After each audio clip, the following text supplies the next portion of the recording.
Welcome or welcome back to Novel Idea. My name is Dia, and today I am just going to be talking to you about what I read at the very end of November and what I have read so far in December. All right, so at the end of November, I actually completed 2 books, and those weren't on my last wrap up because it was not quite the end of November yet when I was finishing them. And so those were The Hidden Life of Trees. This is by Peter Wohlleben, and it is a book about the way that trees communicate, what they have to say to each other, how they avoid dangers, how they take care of their own and build community. And it was fascinating. I really like the way that he writes, and I really deeply appreciated so much about what he was saying. I learned a great deal, and I would really like to own that book, I think, for my personal library so that I can refer back to it whenever I have questions. It was a great book, and I really highly recommend it to anybody who loves trees. The other book that I completed at the end of November was the first book in Philip Pullman's his Dark Materials series, and it's called The Golden Compass. This was a reread for me, but I hadn't read it for many years, and there was much of it that I had forgotten. Overall, I really liked this story. So it does have some very dark, hard, difficult things that it is dealing with in the book. But overall, I really love the main character. Lyra is she's just lovely. And I love her spirit and her spunk, and I love her hard loyalty to what she believes in, and she was just very steadfast as a character, easy to root for. And so I overall just really enjoyed it. I have the 3rd book that I wanted to complete by the end of this year and get that series off of my list, but I probably am not going to be able to do that because I can't get the 2nd book from the library until whoever has it turns it in, and I have a lot of other books to read for December. So that was the end of my November reading, and so far this month I have read The Snow Child by Eowyn Ivey, and I was reading this as a group read with Dave from Book Blather and Bandana Book Mom Talia and Crystal at Fiber Artsy. And I whizzed through this book. It was a very fast read for me. I was going to try to pace myself, and I ultimately just kind of got caught up in it and ended up completing it in like just a couple of days. So again, overall, liked this book. There were a couple of things. Number one was it was really hard, even by the end of the book, to tell if things were truly magical or if there was something weird going on just in the heads of the people around. There are some trigger warnings with this book. If you are somebody who does not like reading about miscarriage, difficulty with pregnancies, if you are not someone that wants to read about the pain and that kind of thing that people go through in those situations, I would not pick up this book because it is pervasive throughout the entire thing, both on the part of the mother and on the part of the father. It ended as a very joyous novel in some ways, and still difficulty in others. So I've been done with this book now for about 5-6 days, and I still don't know quite how I feel about it. The things that were in it that I really liked were things like the building of community, how we as people can harm and help, and the ways that we harm are often unintentional, but being aware of those is just a really good thing, and it taught me some things, and so I was very appreciative of that. It also made me laugh a couple of times. It made me smile often. I really enjoyed the two older main characters for the most part. I probably would give this a solid B, but I still am kind of percolating on it. So, Snow Child, Eowyn Ivey. I read A Star Over Bethlehem by Agatha Christie, and this is a set of short stories and poems that Agatha Christie wrote that all center around the events in Bethlehem and the star itself, the coming of the Christ child, all of that kind of thing.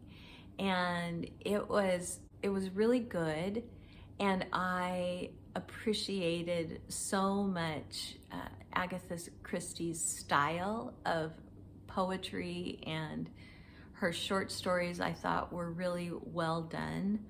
I think I will be giving A Star Over Bethlehem a B+. The next book that I finished so far in December is A Winter's Tale, and I just barely finished this. And so I'm still kind of percolating on this one too, because again, it had some things that I really liked and I really appreciated. This is by Mark Helprin, by the way. And I really like Mark's writing. I own 2 other books by him that are winter kind of tales. I love the writing, and he is very, very good at getting you to feel the emotion, to understand the setting, to want to see the mystery behind something. He's really good at that. However, what he is not good at least in my opinion, in this book in particular, and this was a long book.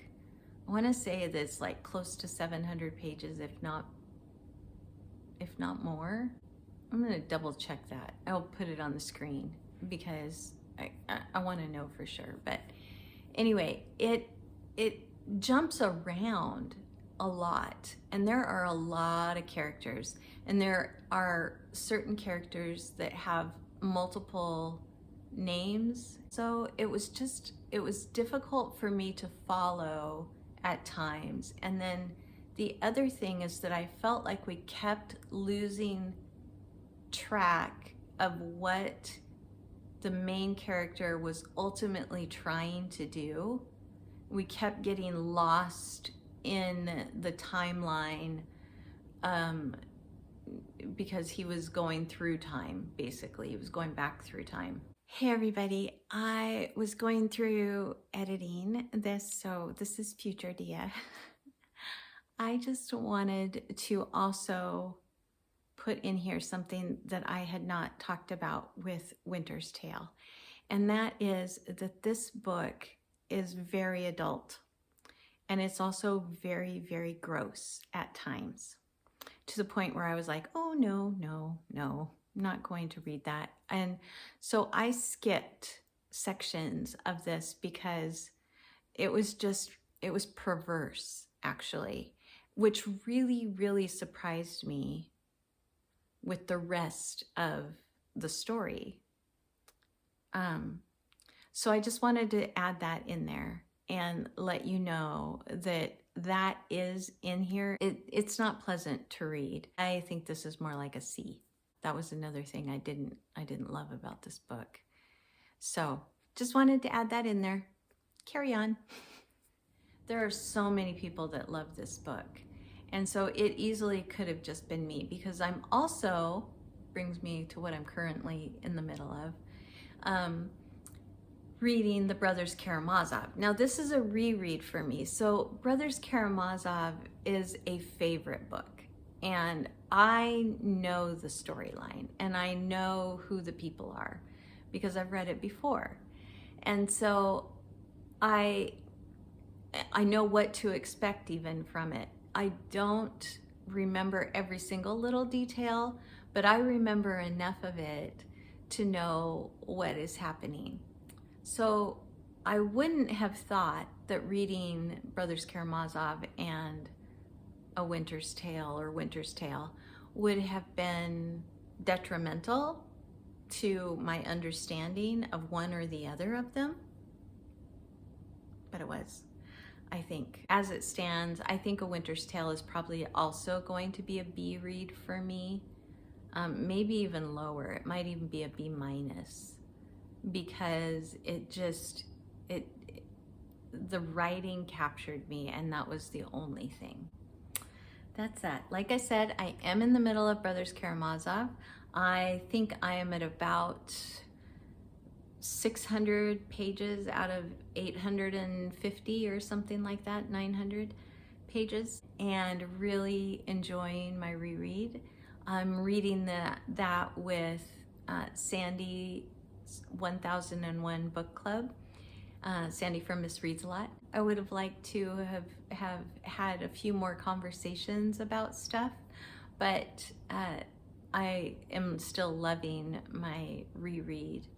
Although I will say that these characters are infuriating.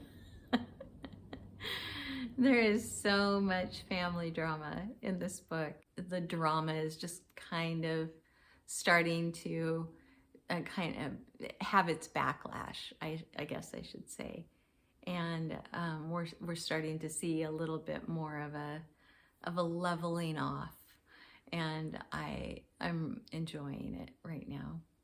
And I am also in the middle of Cold Mountain. I'll show you that. So I'm in the middle of Cold Mountain. I am not very far into it. I am really, really liking the writing of this. I have no idea what this book is about.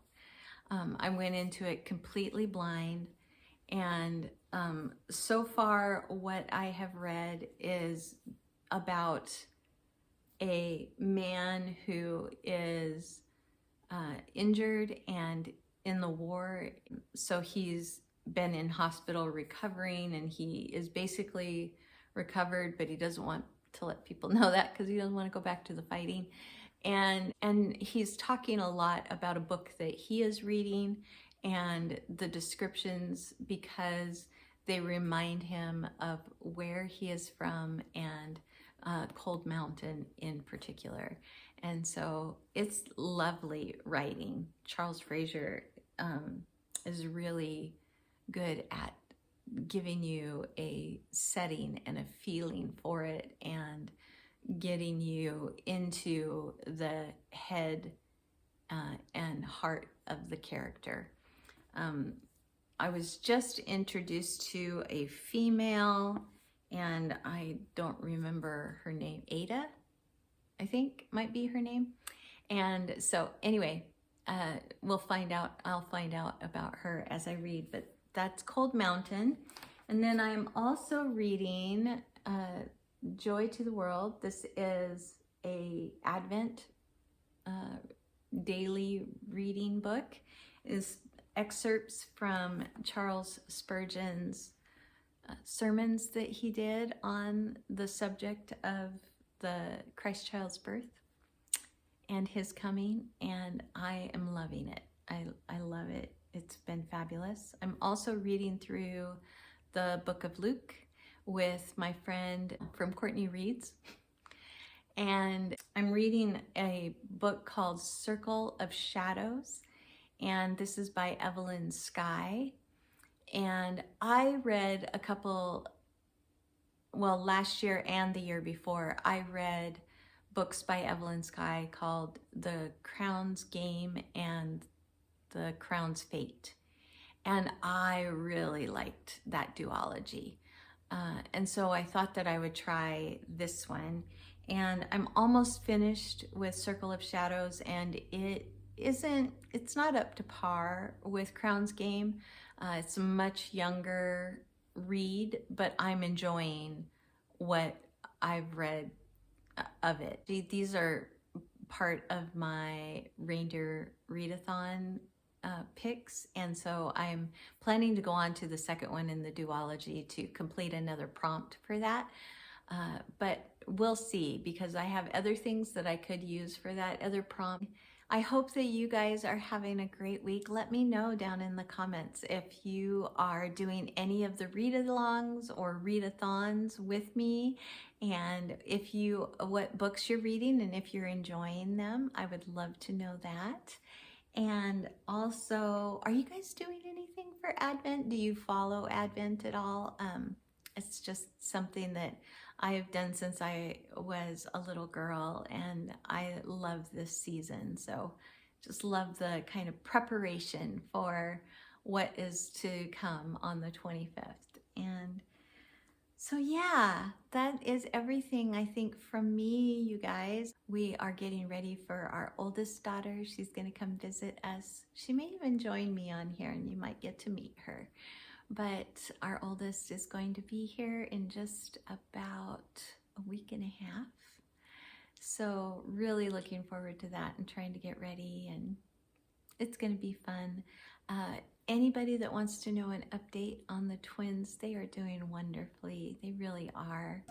And we got to actually babysit for them so that their parents could go to a little Christmas party, and it was just for a couple of hours, and it was so sweet, and we just loved it. It was wonderful. So love being Lala, love being close and being able to do that.